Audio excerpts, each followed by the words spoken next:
Oke, kita mulai saja ya. Oke, Bismillahirrahmanirrahim. Assalamualaikum warahmatullahi wabarakatuh. Dan selamat siang semuanya.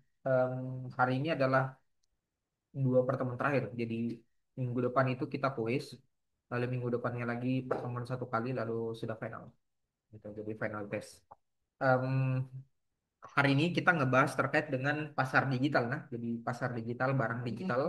Terus kalian nanti memahami bagaimana skema bisnis. Maksudnya skema bisnis itu caranya e-commerce nyari duit, gitu ya. Terus tipe-tipe e-commerce yang mungkin kalian sudah kenal tuh B2B, B2C dan seterusnya. Tapi model e-commerce yang ada, gitu ya. Jadi ada namanya e-tailer dan lain-lain. Contohnya kayak gimana? Nah itu sebentar kita bahas. Lalu minggu depan itu kuis dan minggu depan selanjutnya lagi itu adalah kita ngebahas tentang saham, gitu ya. Jadi marketplace di e-broker namanya saham dan NFT. Nah itu untuk penutup di e-commerce-nya kita. Nah, jadi hari ini apa saja yang akan kalian pelajari? Pertama, kalian akan lihat dulu fitur uniknya dari e-commerce, gitu ya. Jadi, eh, terus apa saja dasar bisnisnya di e-commerce? Terus kenali transformasinya di pemasaran. Terus nanti garis besarnya sebenarnya ada di bukunya juga. Nanti ada rujukannya di slide paling akhir kalian bisa cek. Ada di e-commerce dari sisi teknologi itu kayak gimana. Terus kalau ngebangun e-commerce, ada pos ataupun biaya enggak yang mesti dikeluarin itu apa aja. Nah, kalau kita cerita e-commerce, gitu ya, jadi transaksi komersil itu terjadi antara dari satu organisasi itu atau individu. Kalau mainnya di e-commerce ya, jadi model transaksi komersil atau individu, sebenarnya dia sudah jalan kalau di pertemuan sebelumnya sudah saya singgung itu sejak tahun 95. Punyanya Netscape. Jadi netscape.com. Baru nanti terakhir-terakhir mungkin kalian sudah kenal ada iTunes, Spotify, Joox, kemudian ada Netflix. Nah, itu semua modelnya adalah e-commerce juga, gitu ya. Jadi e-commerce juga, tapi tipikalnya itu yang akan sedikit berbeda, gitu kan. Nah, kalau cerita lagi di e-commerce, kenapa dia bisa berkembang pesat? Ya, karena ada beberapa alasan gitu di ranahnya. Pertama, kalian bisa temukan e-commerce itu di mana saja. Gitu. Jadi kapanpun kalian mau akses, kapanpun kalian mau buka, kalian bisa akses si e-commerce itu. Gitu. Terus kenapa dia bisa besar sampai hari ini yang jangkauannya itu global. Dimanapun kalian berada, kalian tinggal akses webnya itu bisa terbuka. Dan yang ketiga, dia punya standar. Jadi kalau kalian berbelanja di e-commerce, mereka ada step-step yang mesti dipenuhi sebelum transaksinya itu bisa selesai. Yang keempat, banyak manfaatnya, mulai dari tidak perlu orang harus bikin toko di dalam, tidak perlu harus bikin apa namanya akun yang terlalu ribet, gitu ya. Terus ada interaktifnya juga, informasinya itu detail, dimulai berat barangnya, ketika mau dikirim seperti apa, kalian mau komplain itu bagaimana, itu semua ada. Terus yang lain ada personalisasi dan kustomisasi, dan yang terakhir itu ada teknologi sosialnya. Jadi mempengaruhi dari sisi generasi dan penggunaan di sisi konten. Kalau kalian ingat di materi minggu lalu, saya suruh baca terlebih dulu terkait dengan cyber law ya. Jadi hukum tentang e-commerce. Nah, itu kan ada undang-undangnya yang mengatur ya. Jadi mulai dari undang-undang konsumen, undang-undang penyebaran informasi atau IITE, itu semua mengatur di ranahnya e-commerce di Indonesia. Gitu, ya. Nah, kalau dari sisi konsep utamanya sebenarnya di e-commerce itu hanya mengenal ada dua, gitu. Ada namanya pasar digital dan barang digital. Ini dua hal yang mesti kalian bedakan. Apa sih itu dibilang pasar digital? Nah, itu artinya di atas. Nah, jadi kalau pasar digital itu adalah pasar yang fleksibel, dia efisien, beroperasi dengan biaya pencarian. Jadi namanya pencarian dan transaksi yang rendah. Ya, transaksinya rendah, menu yang diakses juga itu lebih rendah, diskriminasi harga yang bisa jadi itu lebih tinggi. Kenapa? Karena tidak ada orang atur itu e-commerce, kamu jual murah ke barangnya atau kamu jual lebih mahal. Kan kayak gitu kan? Kalau kau misal nih, kau jual celana, kamu jual sepatu ke dalam Tokopedia atau Shopee, kan tidak ada orang yang ngatur tuh. Bilang kau mau jual berapa gitu toko di sana gitu. Beda dengan kalau kau jualan, misal ya, sayur, lombok dan lain-lain kayak begitu ya, sayur mayur dan seterusnya, kau datang ke pasar, itu harganya sudah dikasih standar. Tidak ada namanya dinas pertanian, dinas perdagangan itu yang akan kasih tahu, jangan kau lebih hargamu dari ini. Itu. Jadi ada regulasinya pemerintah yang main ngatur. Tapi kalau kita main di e-commerce, makanya disebutnya diskriminasi harga itu yang lebih tinggi. Kalian bisa ngatur mau lebih murah, mau lebih mahal. Itu. Terus yang lain kemampuannya mengubah harga secara dinamis berdasarkan kondisi pasar. Jadi pasar digital atau di e-commerce, kalian bebas juga. Pada saat suatu waktu ya harganya kalian jual nih misalkan 2.000 perak, tiba-tiba mau kasih jadi naik jadi 200.000, itu juga tidak ada yang protes. Yang berkurangnya di mana ya? Sisi pembelinya saja. Gitu ya. Itu kalau kita cerita di pasar digital. Jadi ada diskriminasi harga, di dalam ada kemampuan yang mengubah harga secara dinamis, biaya pencariannya rendah dan lain-lain. Kalau masuk di barang digital, kalau cerita ke barang digital, semua barang-barang yang sifatnya bukan berbentuk fisik, di dalamnya ada marginal produksi unit lain, eh, dan sifatnya dia nol. Kalau kau cerita mau kan jual sepatu, kan nggak mungkin sepatunya yang kasih masuk dalam layar, baru orang ambil dari layar. Yang kasih masuk itu adalah hanya fotonya. Ini kata.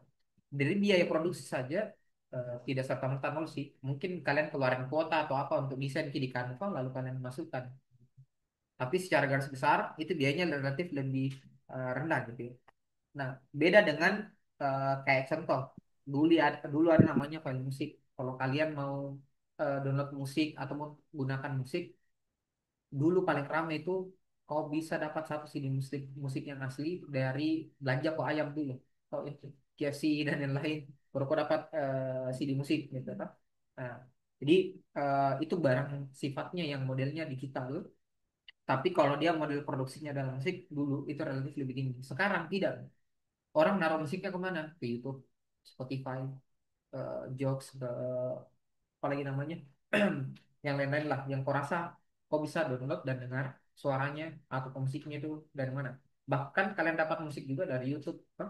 Bahkan turun lagi namanya YouTube Musik dan seterusnya. Jadi itu semua adalah modulasi dari barang yang sifatnya fisik dan dirubah menjadi digital lalu masuk ditransaksikan seperti itu. Nah, kalau di e-commerce tipenya ini saya rasa sudah familiar gitu lah. B2B, B2C, C2C. Secara garis besar kan tiga ini saja yang kena gitu. Lalu kemarin itu nanti masuk ada government, B2G dan yang lain. Nah, bagaimana dengan model bisnisnya? Secara garis besar, kalau kita cerita di e-commerce, model bisnisnya itu ada empat. Model bisnisnya ada empat. Ini yang kalian ingat. Pertama, ada yang mainnya itu di portal atau pintu gerbang. Jadi pintu gerbangnya itu kayak gimana? Jadi ada satu poin awal di mana kalian akses sebuah website menggunakan layanannya, itu pemakainya itu kayak di main di homepage. Jadi kalau dulu ada namanya Google, ada Bing, ada Yahoo, yang sekarang sampai kau pakai itu masih di Google. Tapi sekarang bahkan orang mencari informasi itu sudah berubah juga bergeser. Portal itu udah nyentuh nih masuk ke AI. Salah satu contohnya adalah ChatGPT. Kau nanya apapun ke ChatGPT itu dia sudah jadi kayak seperti portal gitu. Kalau dulu nyari informasi lewat Google, Google-nya akan kasihkan informasinya lalu ada linknya yang kalian bisa baca kan. Namun sekarang kalian diambil intisarinya sama siapa sih tadi akan kasih tahu. Jadi ada perkembangan lagi baru. Bukan lagi cuma portal, jawabannya ke AI tadi gitu ya. Nah, kedua ada namanya e-tailer. Nah, e-tailer itu adalah produk itu secara langsung ke konsumen atau ke bisnis individu. Jadi itu diingat ya. Contoh penjualannya retail online yang datang dari berbagai ukuran kayak punyanya Amazon, AWS, kemudian Red Envelope ini contoh-contohnya yang di luar kan. Red Envelope, Tokopedia, Bukalapak itu semua masuk di bagian namanya e-tailer, gitu ya, e-tailer. Yang ketiga ada namanya content provider atau istilahnya penyedia konten. Jadi dia bertransaksi di dalam suatu platform untuk penyediaannya berita, musik, foto, pokoknya aset-aset yang sifatnya creativity gitu.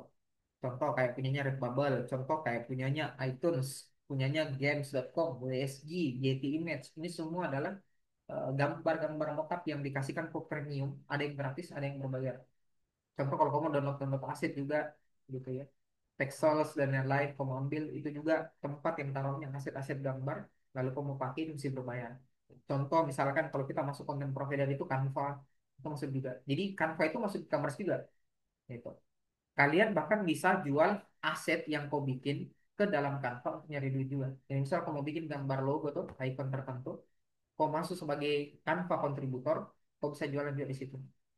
Dulu kalian pernah pakai nggak ada namanya Line, Kakao Talk, WeChat dan lain-lain tak? Bukan WeChat ya. Nah, WeChat, WeChat, Kakao Talk, Line, langsung lain pakai pikiranku. Line, Line pernah pakai nggak? Pernah.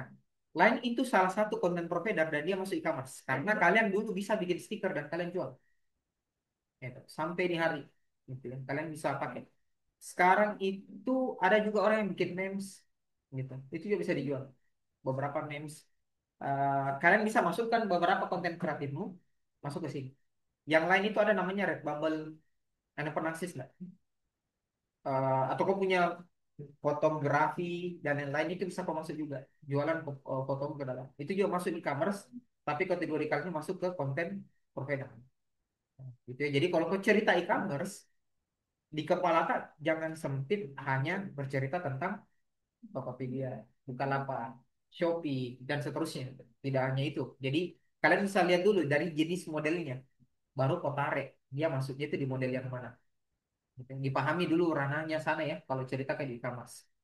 Terus yang lain. Nah, transaction broker. Nah, ini yang kemarin kita singgung. Kalian paham? Ada pintu. Ada apa lagi? Eh, ajaib gitu kan dan seterusnya pokoknya yang di dalamnya kalian bisa bermain transaksi proses jual beli online untuk komisi per transaksi tadi jadi kayak apakah kamu jual belinya saham yang selisihnya dan dijual dan seterusnya ataukah kamu mau main di kripto dan lain yang jualannya yang seperti itu pokoknya semua masuk ke bagian transaction pro ya terus kalau konsep utamanya bagaimana kalau bercerita di e-commerce jadi ada namanya pasar digital dan barang digital tadi. Konsep utamanya kalau bercerita e-commerce, dia akan mengurangi namanya informasi asimetris. Apa maksudnya itu informasi asimetris? Jadi informasi yang ceritanya dia hanya dimiliki oleh salah satu pihak saja, gitu.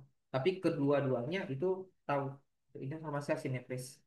Kemudian ada biaya pencarian dan transaksi kecil. Jadi kayak kalian mau susun perubahan harga ataupun misalkan diskriminasi harga ataupun model dinamis, itu konsep utamanya di e-commerce. Kenapa? Tidak ada aturan yang mengatur bahwa kalau kamu mau jualan sepatu harusnya harganya segini.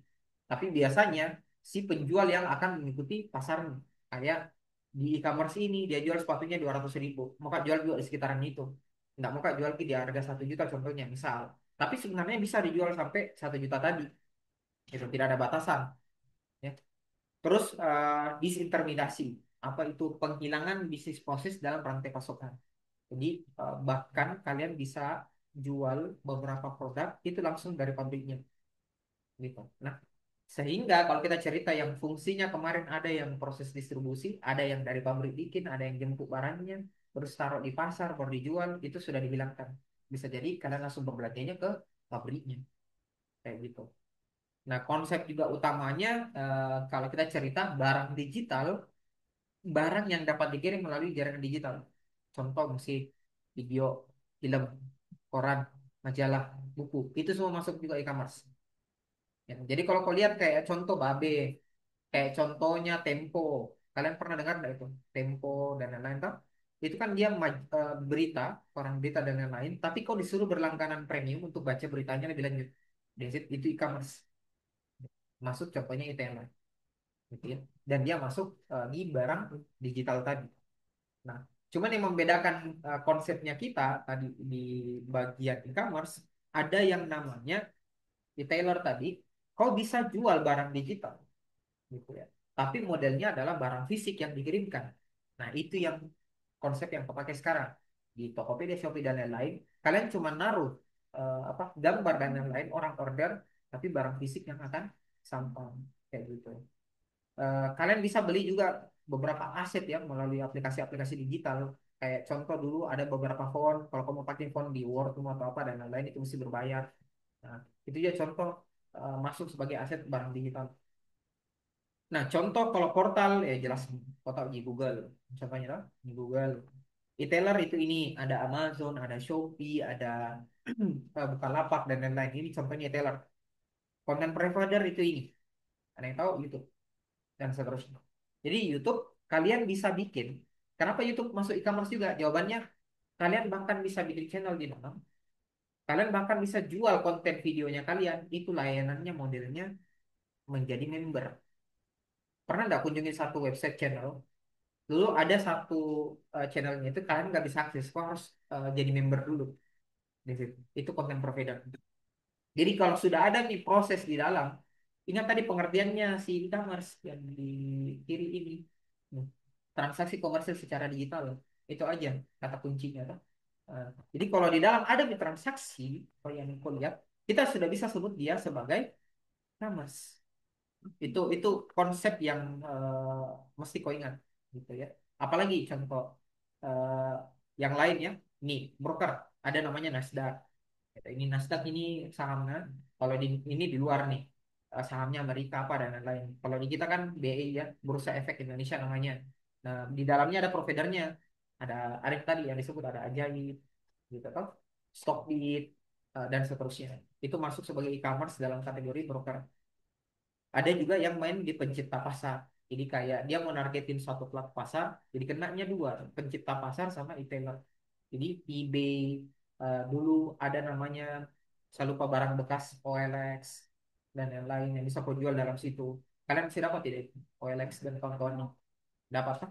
Ya, cuman sekarang kayaknya nggak kepake itu. Kenapa? Karena sudah lompat masuk ke Facebook Marketplace nih orang. Gitu. Nah, jadi kalau bisa Facebook itu bisa kita sebut dengan masuk kategori e-commerce juga gitu. Selain konsep dia sebagai e-tailer, dia bisa jadi pencipta pasar gitu. Karena kau bisa naruh jualan lu ke dalam sana. Terus ada namanya penyedia layanan. Nah, penyedia layanan ini kayak contoh Google Drive, pokoknya Google Workspace itu semua masuk penyedia layanan. Jadi kalian dikasih dulu layanan yang sifatnya premium. Premium itu kau pakai dulu gratis dengan jangka waktu tertentu ataukah dengan fitur umum yang tertentu, baru kau rasa semua premiumnya.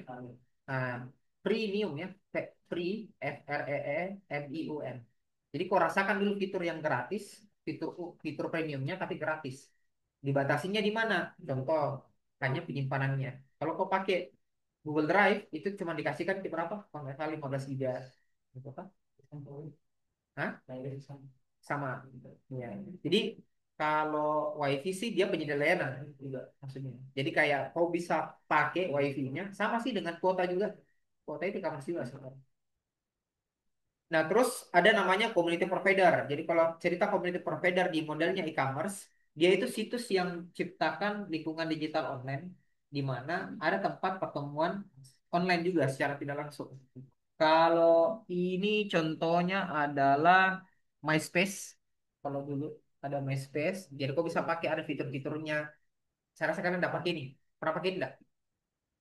Udah pernah ya? Friendster, kalian pernah kenal enggak? Friendster, tahu kan? Tahu, tapi tidak pernah main. Friendster, kemudian MySpace, itu semuanya sama, mirip dengan seperti Facebook. Cuman ada fitur-fiturnya kalau nggak bisa pakai, harus langganan dulu premium. Kayak gitu gitu. Fiturnya sama seperti Facebook, kok bisa chat, kok bisa bikin forum, kok bisa bikin postingan dan lain-lain, tapi modelnya ada yang berbayar. Kayak gitu. Nah, untuk di sisi penerimaannya, ada yang model penerimaannya basisnya periklanan. Contoh, kayak di website Yahoo, Google dan lain-lain. Kadang kalau kau buka akses dengan websitenya, di dalam sana itu kau bisa lihat ada model iklan yang ditaruh di dalam sebuah websitenya ketika dibuka. Sama juga contoh kalau kau nonton YouTube ada iklannya yang muncul. Jadi beberapa detik itu bisa muncul. Terus ada juga yang masuk model penerimaan penjualan. Kalau yang model penerimaan penjualan ini lebih spesifik ke satu produk saja, bukan satu produk ya, satu brand saja. Jadi kalau kita cerita kalian kemarin yang dikerjakan, contoh-contoh yang kalian kerjakan, kalian diambil satu kasus, lalu kalian disuruh jualan di situ. Kau punya toko A, lalu kau jualan produk-produk semua di situ, produkmu sendiri. Nah, itu namanya model penerimaan penjualan. Yang artinya tidak bercampur dengan barangnya orang lain, hanya barangmu saja. Ada juga model penerimaan yang basisnya itu langganan. Ya, tadi sudah dijelaskan, gitu ya. Kau nggak bisa akses apapun kalau kau nggak berlangganan. Jadi kayak koran Tempo apa dan lain-lain itu nggak bisa.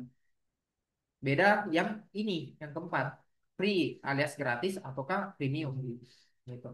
Jokes, kemudian ada gitu, ya Spotify. Kau mungkin bisa dengar satu dua musik Tapi ketika masuk musik ketiga dan lain-lain itu iklan mie dan lain-lain. Itu yang agak menjengkelkannya. Tapi ya di situ Mi, freemium. Kau dapat semua aksesnya yang premiumnya, tapi dikasih kau gratis, tapi dikasih batasan. Ya kayak gitu.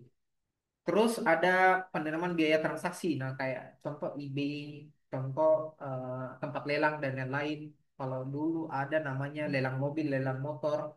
Jadi modelnya itu penerimaan biaya transaksi. Jadi kalian bisa kunjungin satu website, misalnya belum pernah kalian masuk ke website lelang, maksudnya lelang, tak pernah ya. Jadi gini, eh, ada website lelang, kan ada barang yang dikorupsi nih, ya bagus sih kan di company juga kan. Barang dikorupsi itu kan mesti dijual sama negara. Jadi bagaimana, anggaplah begini, orang koruptor ini ditangkap tuh, barangnya kan ada laptop, ada HP dan lain-lain, Pak. Nah ini laptopnya kan tidak mungkin warga negara mau jual langsung dan cari pembelinya, tidak begitu. Jadi modelnya itu dilelang. Jadi kalian ikuti lelangnya KPK atau lelangnya kantor Kementerian Keuangan. Lalu nanti kau lihat HP ini ceritanya dilelang, misalkan harganya 2 juta. Kalian kasih masuk duluan. Misalkan biaya awalnya itu bitnya awalnya 500.000 gitu. Jadi itu buat jaminan supaya kalau kau sudah ngebit kau tidak boleh lari begitu. Hah? 500.000. Nah, nanti dimulai nih jam 1 sampai jam 2 orang ngebit nih. Siapa yang mau tawari ini? Misalkan harganya dibuka dari harga 2 juta. 2.100.000. Nah, ada orang pencet kan begitu. 2.100.000. Masuk lagi orang yang kedua, 2.200.000. Kan atas nama si B lagi.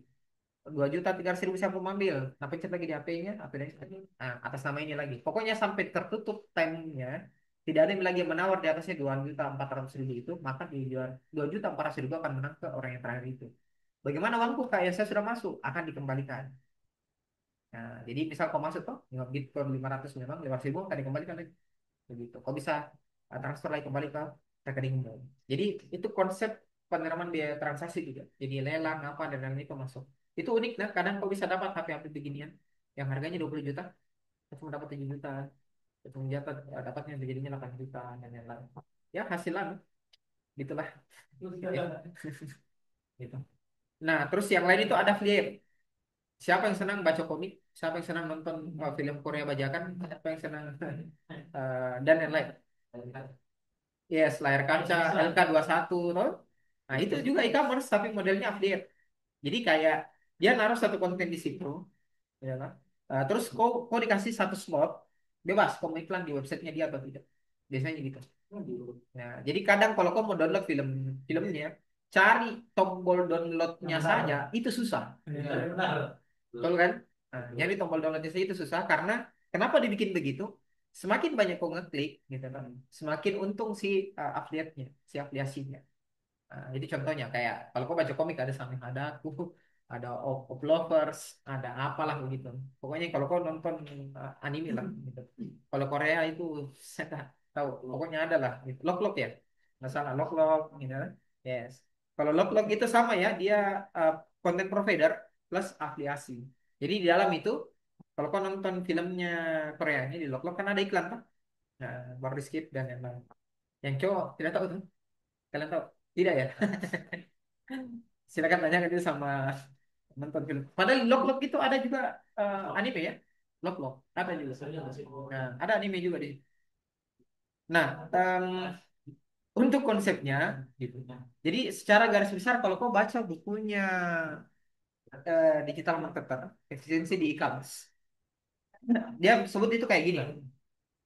Jadi ada satu merchant advertising word di sana itu ditaruh nih informasi ya. Jadi ada user profile database. Kalian bisa lihat yang di gambar paling kanan. Jadi pada saat kalian mau transaksi, kalian mau akses gitu ya. Khususnya yang masuk ke e-tailer, khususnya masuk ke e-tailer, biasanya itu akan diminta untuk melakukan registrasi sama penyedia konten kayak kamu akses Spotify dan lain-lain. Paling tidak kalian akan minta akun itu untuk masuk dulu, walaupun tidak berbelanja. Kenapa? Karena di dalam gambar yang di kanan atas itu akan diminta ada namanya user profile database. Nah, nanti dari sana ada members firms yang isinya di dalam adalah seluruh database-nya pengetahuannya si e-commerce, lalu itulah yang akan diakses sama si konsumer yang di pojok kiri kayak gitu. Dan 80%-nya ini memungkinkan untuk pertukaran informasi antara dua organisasi. Misalkan kalaupun dia jadinya kayak B2B, B2G, kayak gitu. Ya. Kalau di model efisiensinya yang kejadian sekarang kayak gini ya. Ini contoh privat industrial network. Jadi misalkan ada satu B2B yang mau koneksi. Mereka ada satu namanya supplier, satunya namanya distributor. Connectingnya di mana? Di satu firm. Ada tempat online yang di mana mereka bisa bertukar informasi ataupun melakukan pembelian di sana. Terus kalau di kita sendiri secara garis besar itu kayak gini. Jadi ada suppliers sama buyer. Jadi kalau di net marketplace-nya kita cuma lihat katalognya jualannya apa, purchase-nya di mana, sampai dengan sourcing-nya dan otomasinya. Jadi semuanya diatur dalam satu sistem. Kalau kembali kita lihat timeline-nya e-commerce, jadi dari Netscape, sebenarnya tahun e-commerce itu paling besar di Indonesia itu 2008. Tahun 2008 itu masih OLX, Bukalapak, Blibli, Tokopedia, Shopee dan lain-lain itu masuk dan besar. Jadi masa resesi segmennya itu stabil sampai pada akhirnya sekarang. Kalian bisa lihat e-commerce itu sisa sedikit. Kata kuncinya di sini. E-commerce itu yang bisa bertahan adalah kalau di Indonesia nah tipe kali ini e-commerce yang siap bakar duit kasih promo banyak. Paham ya? Jadi, kalau kau bisa kasih promo banyak, kau bisa kasih konsisten di sana, pada akhirnya e-commerce itu yang akan menang. Artinya apa? E-commerce yang akan bertahan terakhir berarti e-commerce yang punya modal besar. Karena dia punya duit untuk dipakai bakar jadi promo. Begitu ya. Kecuali dia punya strategi yang lain untuk pertahankan dia punya model e-commerce. Tapi kalau kalian bisa lihat lah sampai hari ini, orang Indonesia itu senangnya saya pakai A karena di situ ada promonya murah. Kayak gitu. Ya bukan karena bagus gitu atau apa tidak. Promo dulu. Itu paling pertama. Iya. Bagusnya nanti belakangan. Nanti pada saat digunakan promo, barangnya jelek sampai atau rusak, pergi marah-marah juga, bisa retur dan lain-lain. Ya, itu. Tipikalnya di Indonesia itu seperti itu. Jadi kalau nanti misal ini contoh ya, ada yang minta sama kalian, dek bagus nggak bikin e-commerce? Pertanyaan paling mendasar yang mesti kau lempar adalah, ada di modal tak untuk dibakar? Iklan, promo, diskon, dan seterusnya. Itu dulu kau tanya. Kalau tidak ada dan mau head to head dengan yang lain, jangan kau kasih tahu bilang Pak, jangan membangun. Karena melawan tak itu yang besar.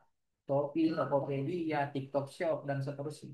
Itu itu lawannya ketika baru mau muncul sebagai e-commerce yang baru. Kecuali dia ambil model e-commerce yang berbeda. Tadi ada retailer, ada penyedia konten provider, ada e-broker, yang mana iya dia ini mau masuk. Itu diingat ya. Tapi kalau langsung purchasing yang dalam barang yang mau dijual itu susah. Banyak yang begituan kejadian di sini, banyak yang mau bikin persiapan itu 1 bulan 2 bulan itu berhenti. Nah, tidak ada orang belanja. Ya, kayak gitu. Nah, untuk model di pendapatannya bisnis e-commerce kan ada pencipta, provider tadi, community provide gitu ya. Market creator itu contoh kayak eBay tadi. Dia punya community dan yang lain. Google Apps, Photobucket. Ada yang pernah coba Photobucket? Photobucket ini kalian bisa jual foto, foto sembarang saja, foto upload. Nanti ada orang beli foto menjadi aset. Ya, kayak microstock. Gitu. Kalian bisa taruh di sana. Gitu. Terus ada community provider Google Plus, e-Village, Facebook dan lain ini semua masuk community provider. Kalau model pendapatannya e-commerce itu dari mana? Sorry nak, saya kasih agak kecil-kecil gini karena lumayan banyak kalau mau dikasih masuk. Pertama itu ada base-nya iklan dari Yahoo, ada di Google, ada di web. Kalau kau kunjungi website berita itu paling banyak. Yang kadang pas dibuka tiba-tiba ada ini magic di depan kan ada iklan, baru mau di close lagi, ya, itu menjengkelkan sekali. Baru kita mau baca scroll sedikit ada iklan lagi muncul. Toh? Nah itu contoh advertise e-commerce juga. Terus yang lain ada namanya sales revenue model. Tapi dia base-nya di penjualan kayak Amazon, Hulu, iTunes. Pokoknya yang base-nya jualan. Ada juga yang subscription yang kau langganan, bayarnya itu per tahun atau per bulan. Contohnya kayak Microsoft, Pandora, Match itu semua masuk di sana. Terus freemium tadi sudah dicoba tuh Google Drive, Flickr dan lain-lain. Terus transaction fee revenue berarti ada selisih dari transaksi eBay, trade. Terus ada affiliate model, members itu kayak contoh MyPoints. Contoh kayak eh, situs CV ya. P2C, pay to click. Kadang itu dipakai, kau bikin dulu short linknya, lalu taruh itu short linknya di websitemu. Dia yang itu minta dia diklik, lompat lagi ke halaman berbeda, diklik, lompat lagi ke halaman berbeda, klik lagi, baru nanti bisa kau download lain. 3 kali lompat itu, ya, itu yang diambil duitnya. Nah, itu namanya affiliate revenue model namanya. Ya. Untuk jaringan sosial dan wisdomnya sih kembali di dua ya, dua hal ini aja. Jadi bagaimana kebijaksanaannya kalau kita menggunakan e-commerce. Pertama, ada namanya social networking. Kalian mesti manfaatin layanan di internet yang ditujukan ke komunitas ataupun eh, kesamaan aktivitasnya orang tertentu. Itu kalau kalian main ke social network, jadi kayak ada latar belakang yang sama, lalu kau menjual produk itu ke sana. Contoh, misalnya saya jualannya adalah helm, saya bikin e-commerce-nya helm. Yang saya tawarkan nanti ke semua apa bikers gitu ya. Kumpulannya anak-anak bikers, balap-balap motor apalah gitu. Itu saya akan tawarin ke sana. Itu berarti social networking yang saya pakai. Terus ada juga yang namanya wisdom crowd. Jadi fenomena di mana orang jumlah besar dia cari memang berdasarkan topik dan integritasnya produk. Gitu. Integritasnya produk dibandingkan dengan keputusan, tapi lebih ke arah dia ditawari dulu. Jadi lebih banyak kita main yang di bawah, tapi sebenarnya ada segmentasi di bagian atas, namanya social network. Nah, bagaimana dengan pemasarannya? Ada internet, menyesuaikan dan nilai customersnya. Eh, Terus di platform yang dipakai ada namanya mobile digital platforms dan ada namanya mobile e-commerce. Nah, ini lagi ada istilah baru ya, yang dua ini yang kalian dengar. Apa itu? Kalau e-commerce berarti electronic commerce. Kalian bisa buka di dalam HP, kalian bisa buka di dalam laptop, kalian bisa buka di dalam tablet dan yang lain. Tapi kalau ada tulisan di situ e-commerce, berarti itu hanya bisa kau akses dalam bentuk mobile. Gitu kan? Mobile, itu mobile. Jadi e-commerce layanannya dia ketepatan waktu, orangnya itu selalu berpindah, ada tugas yang mesti dia selesaikan atau tasnya, dan bisa lebih efisien. Sebentar kita lihat ya, apa itu contoh-contohnya e-commerce.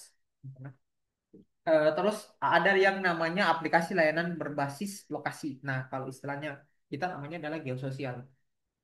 Jadi kalian bisa berbelanja atau akses mobilnya dengan menggunakan fondasi dagangnya berbasis GPS. Nah, kalau GPS paham nih lah ya, Global Positioning System. Jadi titik yang di mana dia ada, baru nanti dilempar informasi. Kita bahas yang pertama, geososial. Gitu. Jadi kalau geososial itu apa?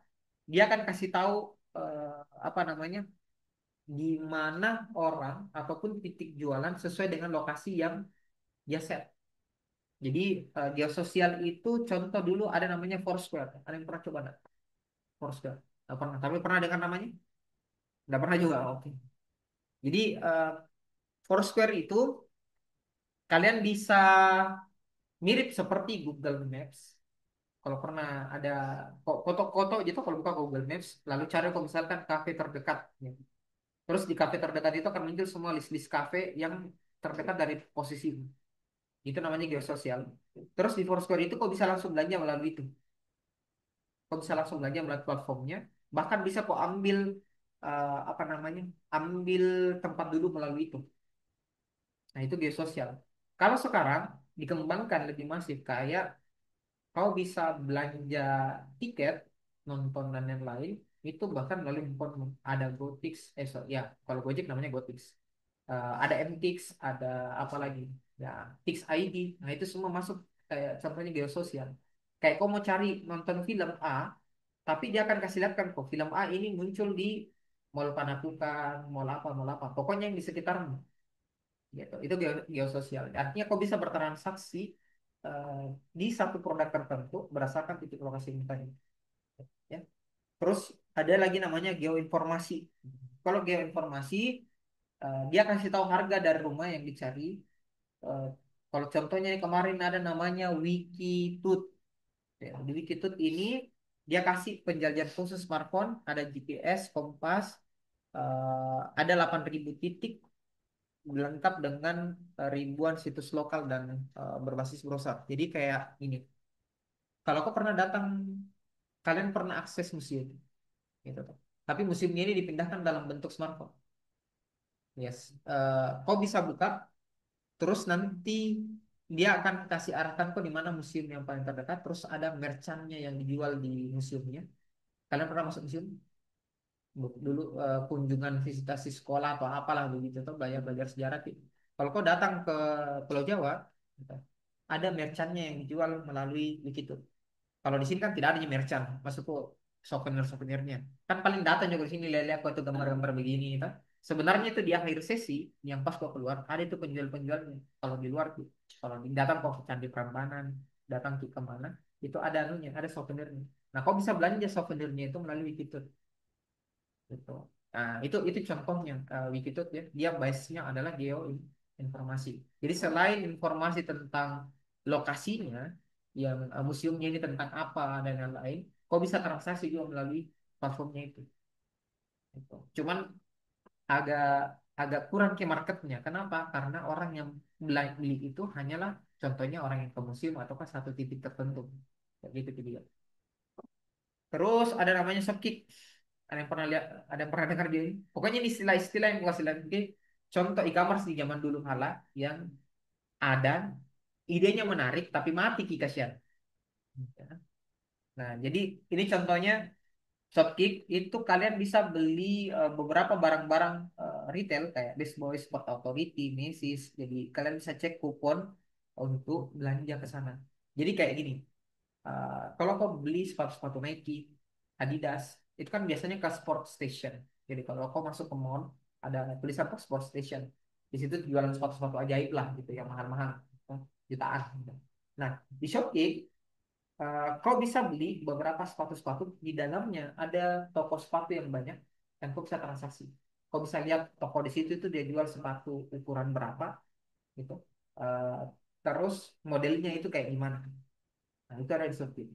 Jadi tanpa perlu ke sana, kau sudah punya informasi tentang sepatu apa yang dijual di sana, bahkan kau bisa beli memang sebelum barangnya habis. Itu Shopee. Gitu, ya. Ini ini contoh-contohnya e-commerce yang pernah ada, tapi sekarang sudah digantikan sama mereka bikin sendiri. Nah, mereka bikin sendiri e-commerce ini. Dulu ada namanya Pan Konta. Ada yang pernah dengar nggak? Sedihnya hidup mudik. Banyaknya banyaknya nih e-commerce keren menurutku dan kalian dapat gitu. Ini dia. Saya coba kan gitu. Nah, saya share dulu. Nah, ini ini namanya dulu namanya Ponta. Ponta. Ya. Nah, ini dia. Ini namanya Ponta. Ponta ini e-commerce, bisa saya bilang e-commerce, tapi di dalam itu berisi poin, kupon. Jadi kalau kamu mau belanja di Alfamart, kamu mau belanja di Alfamidi dan lain-lain, setelah kau belanja kan ada poinnya masuk. Poinnya itu maksudnya ke kontak semua. Terus poinnya bisa kau tukar atau kau belanjakan di mana? Di rumah makan. Tersebar banyak rumah makannya kau mau nonton bioskop bebas. Itu semua disatukan sama namanya adalah kontak. Ini dia. Nah, jadi poin-poinnya kau kumpul kayak kayak gini. Nah, ini bisa kau tukar nanti poinnya dengan makanan apa? Eh, Tepung apa gula-gula dan lain-lain, Indomie banyak. Kayak begini gini. Ini mati nih juga. Dan ini saya senang sekali dulu kenapa? Saya belanja di Alfamidi, Alfamart, Indomaret tidak terpisah dia punya poin. Sekarang Alfamidi bikin aplikasi sendiri, Alfamart bikin sendiri, Indomaret bisa bikin sendiri juga. Jadi menjengkelkan tuh. Gitu.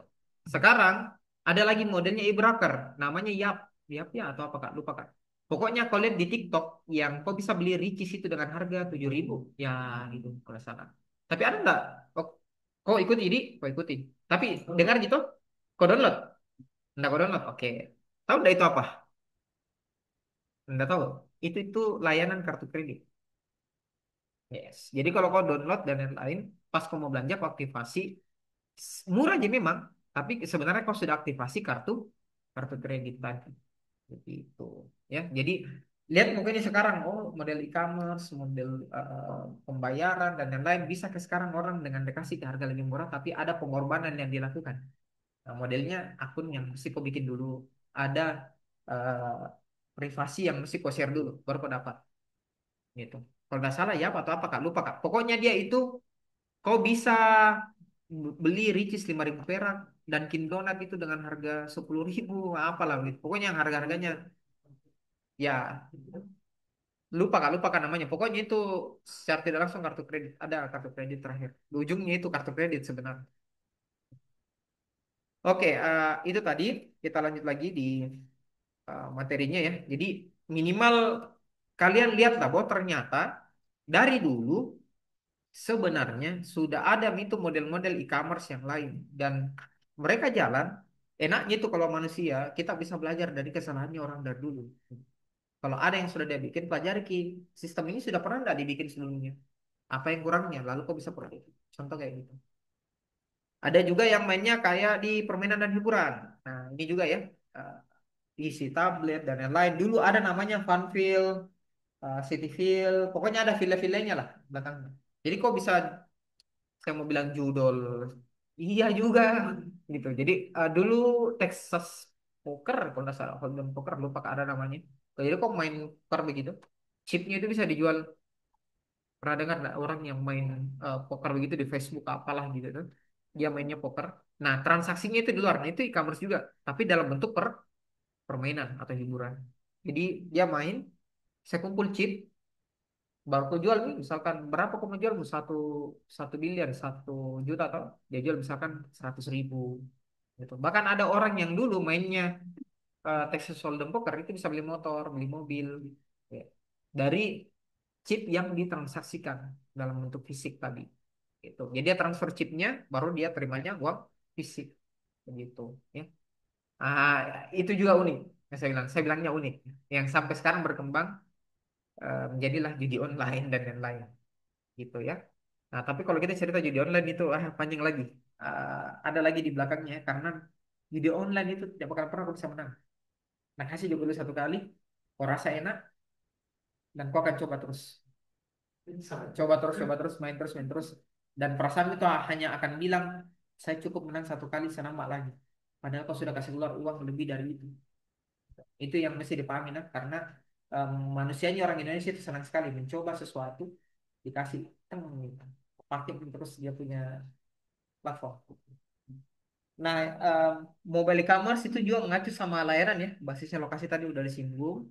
Eh, Cuman ada tantangannya. Pertama, ketika orang bikin e-commerce, dia harus ngebangun kehadiran bisnisnya. Jadi kalian mesti kembangin pemahaman tentang apa sih tujuannya e-commerce itu dibikin.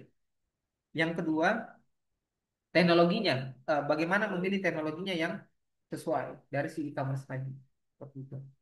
Nah, langkahnya bagaimana? Pertama, kalau kalian ditanya ya, teka-tekinya dari mana? Pertama, kalian mesti perhatikan dulu area utama apa yang mesti dipakai atau digunakan kalau e-commerce-nya itu mau dijalankan. Yang kedua, baru pikir perangkatnya itu mau larinya kemana? Apakah pemainnya di e-commerce, e-commerce, e-tailer, tadi ada content provider, ataukah pemainnya e-broker dan lain-lain. Terus kalian pikir nih dari perencanaan proyeknya. Nah, kalau perencanaan proyeknya mengacu sama 3 segmentasi ini.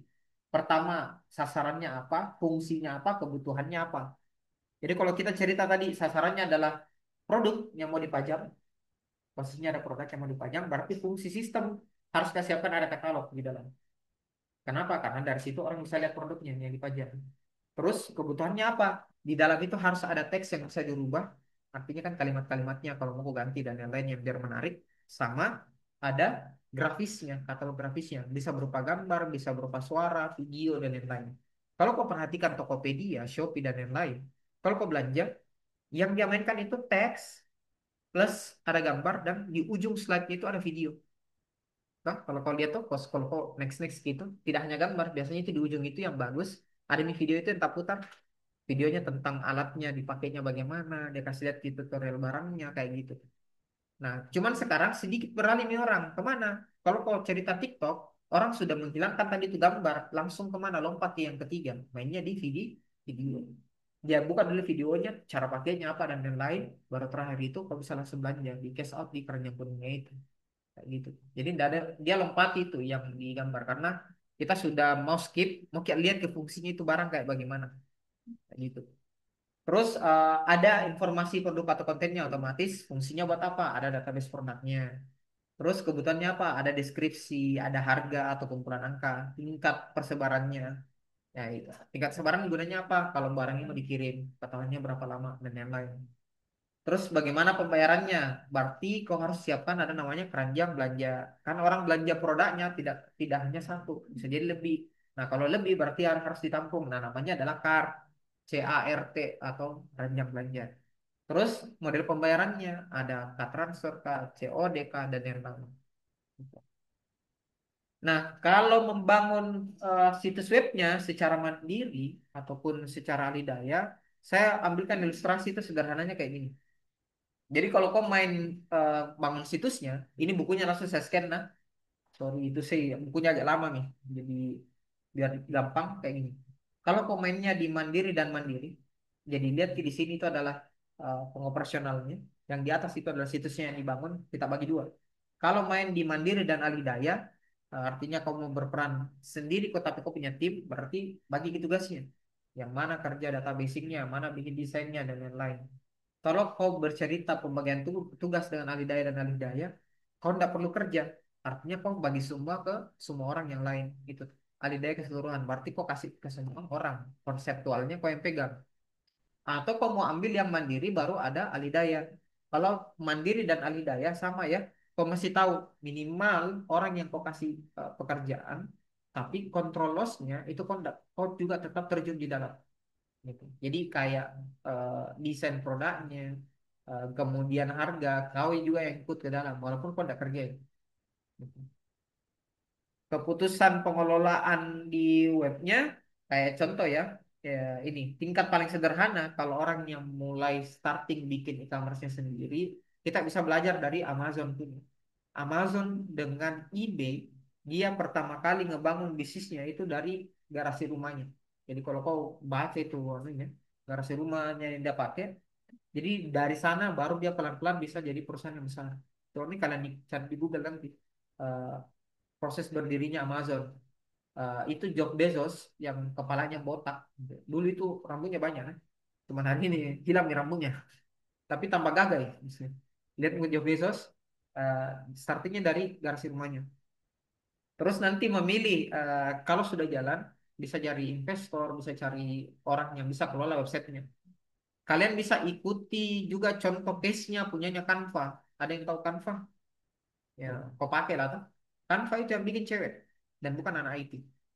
Ya. Yang bikin itu cewek. Seingat saya dia jurusan komunikasi, gitu, desain dan lain-lain, tapi bukan anak IT. Dia itu sudah ditolak kurang lebih 100 kali dari investor. Kalau nggak salah tahun 2013. Kalian carilah. Pendiri Canva, cari di Google tuh. Pendirinya Canva ditolak 100 kali. Jadi 100 kali dia pitching di investor, presentasi investor di Silicon Valley, tidak mau aja invest, tidak mau aja invest, itu 100 kali ditolak. Kita saja mungkin kalau satu kali atau 10 kali ditolak, namun gini, dia 100 kali Pi, baru ada orang yang bilang iya, saya terima Ki Canva untuk saya investasi. Itu silakan kalian cari tahu.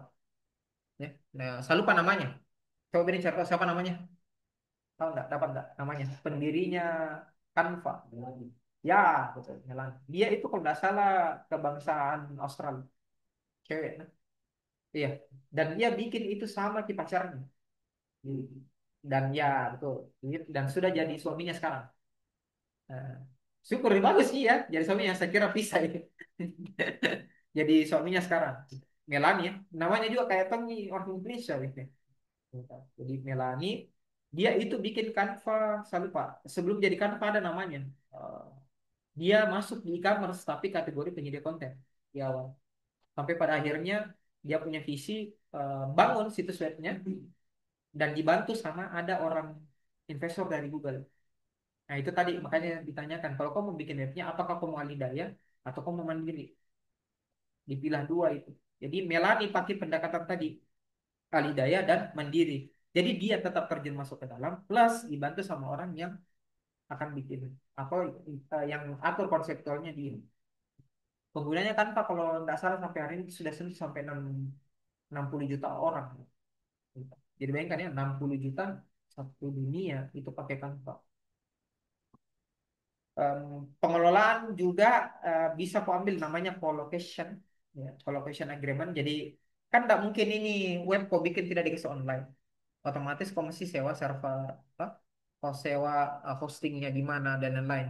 Ada namanya colocation itu artinya kau punya server di fasilitas milikmu sendiri. Jadi contoh kayak Karisma ini. Misal mau bikin e-commerce, berarti saya bangun satu ruangan yang di dalamnya itu ada komputer berdiri sendiri. Itu kalau. Kalau bukan colo, ada dua. Ada satu lagi opsi yang terakhir namanya adalah cloud computing. Nah ini nanti, siapa tahu kau dapat nanti di mata kuliah selanjutnya. Cloud computing itu ceritanya komputernya kau taruh di awan, tersebar ki. Bukan di awan di kapal atas seperti ini ya, komputer bukan di awan. Jadi tersebar ki itu datamu di seluruh dunia dan masing-masing dunia itu ada satu server yang dibangun khusus untuk kau punya aplikasi. Itu cloud computing. Kalau berarti hanya satu tempat.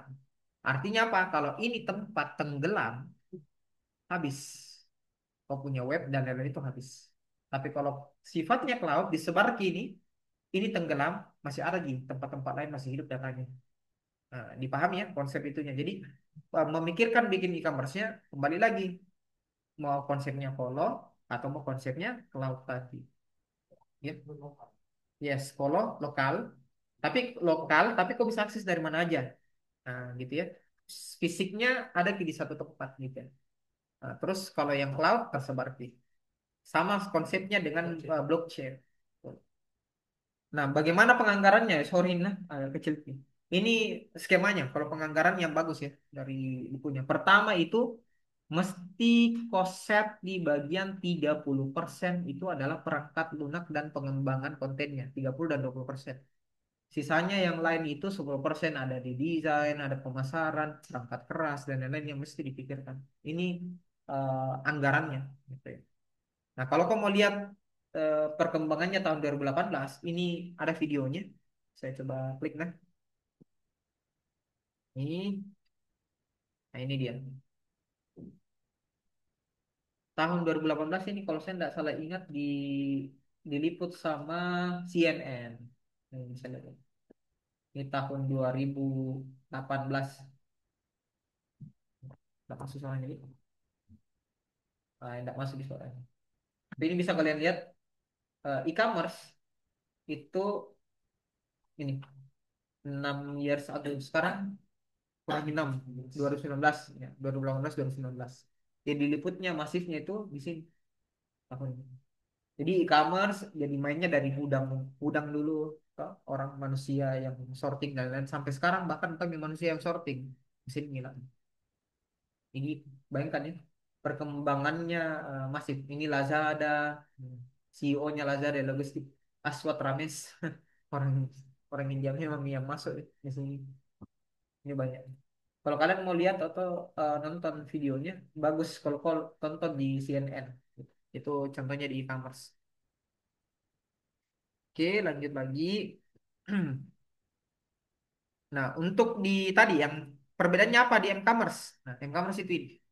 Pertama, kalau kau pernah dengar ada namanya NTT Docomo, tapi lebih banyak di luar sih. Di Indonesia itu jarang. Oh, enggak, Deng. Eh, Pernah dapat enggak di HP-mu ada bulat-bulat Telkomsel begitu yang ditempel? Yes, di belakang. Pernah nggak dapat kalian? Pernah lihat? Pernah toh? Namanya Tikes. TCASH. Tikes. Tikes itu dipakai untuk apa namanya? Pembayaran, transaksi, begitu-begituan. Tapi kok isi di dalam tikesnya itu pulsa. Tuh. Itu contoh e-commerce. Nah, kalau di Jepang itu NTT Docomo dia bikin namanya web table. Kau bisa ambil mulai dari jadwal film, jadwal kereta, itu by handphone. Jadi kadang kalau kamu masuk juga di kereta, tinggal ini saja HP-mu kawan, tap begini. Gini. Kalau di sini kan enggak lah. Gitu. NFC bisa, tapi kan enggak semua toh. Ya, enggak semua.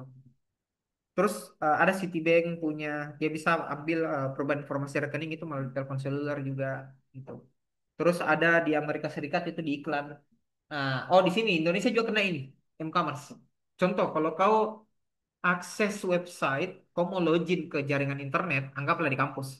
Kan langsung kok dikasihkan satu halaman, isinya ada kasih masuk user sama password. Kan gitu. Kalau dulu kok connect di jaringan yang di luar, pas kau lagi buka mau masuk hotspotnya, di situ ada iklan. Nah, jadi ada iklan tentang A, B, dan C itu muncul baru kau nanti bisa kasih masuk login user dan password. Nah, itu dulu itu saya lupa apa namanya.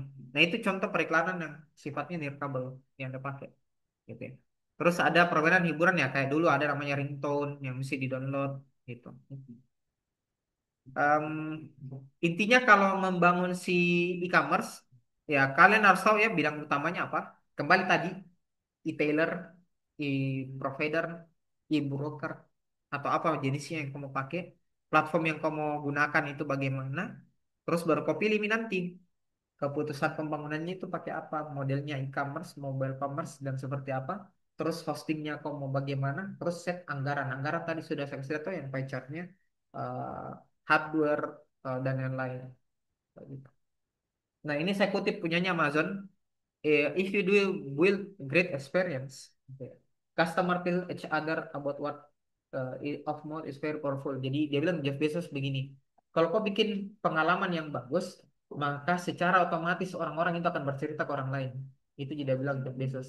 Jadi kalau ngebangun webnya e-commerce apa dan yang lain, kata kunci yang paling pertama adalah bangun pengalaman yang bagus. Bangun pengalaman yang bagus sehingga orang akan bercerita untuk bertransaksi ke tempat. Bagaimana caranya bercerita bagus? Dengan promo. Itu tadi. Ayo sana ada promo loh. Nah, yang begini suruh tanya ada promonya yang begini. Itu Ricis bisa kak beli loh 5.000 kan kayak begitu. Sampai hari ini kenapa di TikTok itu lewat terus nih? Ya karena orang singgung terus nih. Bisa kerja seorang 5.000 perak. Daripada kau kasih keluar 65.000, 70.000 beli ayam. Ini cuma 5.000 kau bayar. Tapi install kau dulu. Ah, kan begitu tuh. Install kau dulu. D. Gitu. Ya, secara garis besar kalau kamu baca bukunya, ini ada satu bukunya namanya Manajemen Information System, punyanya Kenneth. Cari di Google, ada juga versi bahasa Inggrisnya. Kecuali kamu Sadurti, ada juga versi Sadurnya. Kalian bisa baca by PDF-nya. Tapi rangkuman yang tadi yang di bukunya ini itu tadi yang di slide. Nih, itu sudah saya rangkum. Sampai di sini kalian ada mau ditanya?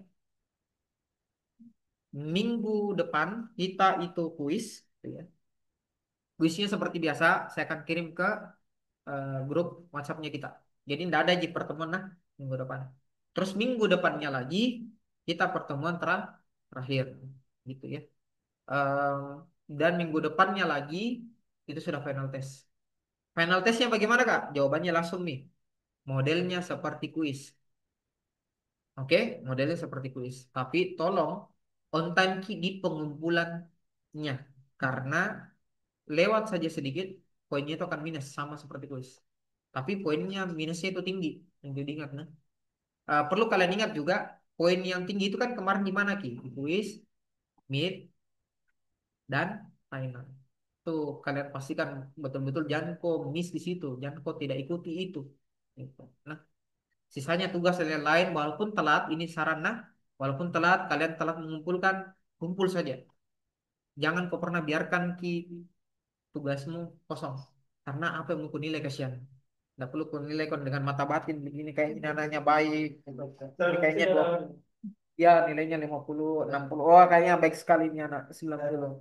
Nah, nggak bisa. Susah itu. Ya. Belum ada ke teknologinya. Sebenarnya teknologinya mungkin tanpa kumpul tugas kau bisa aja. Tapi kumpul supaya saya bisa nilai walaupun telat. Nah, nggak apa-apa. Ada yang mau ditanya? Termasuk yang online silakan. Tidak ada? Oke. Anyone? Saya rasa cukup untuk sesi hari ini. Tolong jangan lupa absensi di kelasroomnya. Materi ini saya upload sebentar ya. Semoga tidak kelupaan. Kasih ingat saja nah. Kalau kelupaan lagi. Yang jelas materi untuk kuisnya kita itu tidak lewat dari apa yang dipelajari hari ini. Lebih dan kurangnya mohon maaf. Wabillahi taufiq walhidayah. Assalamualaikum warahmatullahi wabarakatuh. Oke, semua thank you, thank you. Yeah.